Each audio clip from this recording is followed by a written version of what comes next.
Сәлем достар, сіздермен Индира. Бүгін біз салмасы қосылған өте дәмді торт жинаймыз. Бұл торттың бисквиті және де безендіру жолдарымен алдыңғы видеоларда бөліскен болатынмын. Ссылкасын осы видеоның астына тіркеп қоямын.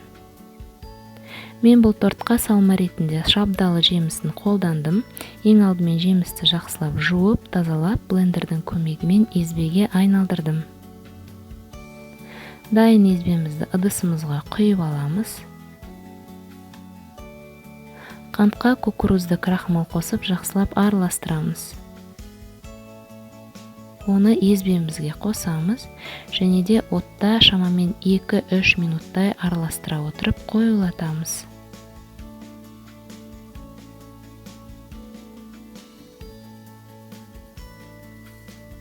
Қоюланған езбемізді пищевая пленкамен жауып, міндетті түрде тоңазытқышта сақтаймыз. Тортымызға крем дайындаймыз. Ең алдымен суық кілегейге қант қосып, шамамен 3-4 минуттай миксерлейміз.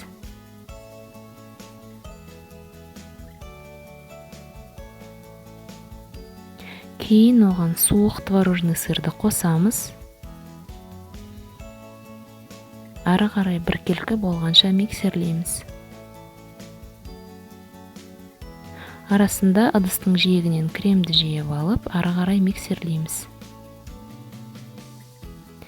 Біздің креміміз түйіршіксіз біркелкі болуы тиіс.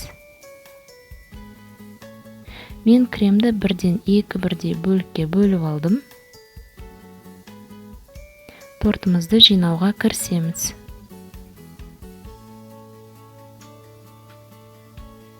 Торттарды кондитерлік кольцода жинаған өте ыңғайлы. Менің мақсатым осының барлығын анық көрсету, сондықтан мен кольцосыз жинадым.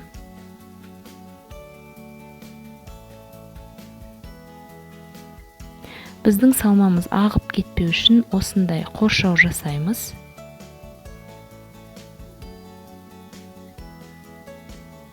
Салманы өз қалауыңызша басқа етіп те жасауға болады. Және де шабдалының орнына манго, маракуйя немесе өрікті де қолдануға болады.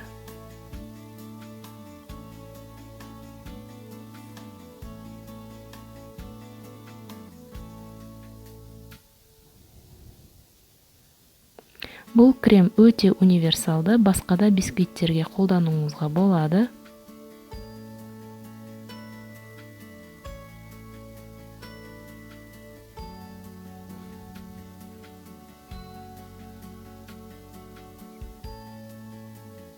Біздің тортымыз жиналды. Мен бұл тортты міндетті түрде пищевая пленкаға ораймын және де сыртынан кондитерлік кольцоны кигіземін. Сонда біздің тортымыз өте түзу болады.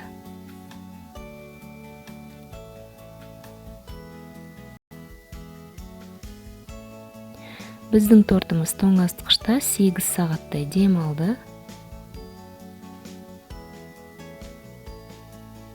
Бұл торттың дәмі өте нәзік және өте дәмді болып шығады. Міндетті түрде дайындап көріңіз. Егер де видео ұнаса, лайк басып, каналыма жазылып отырыңыздар.